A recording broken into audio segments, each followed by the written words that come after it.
In this video, I'll show you how you can add missiles to your Deluxo in GTA Online. The simplest and the easiest way is by purchasing an arena. So all you have to do is purchase an arena, and I've done a video of how to do that, so I'll link it down in the description below.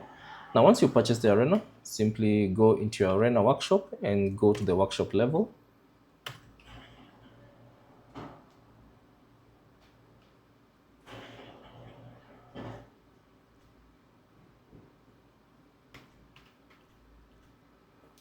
And then once you're here, all you have to do is now go and access your vehicle.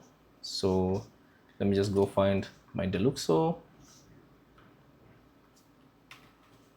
Now once you find your car, simply enter in and then select, press the button to modify your vehicle. So for me, I'm on PC, so I'll just press E. What are we doing there? And then from here, simply scroll down and find the weapons option. So here it is, select that.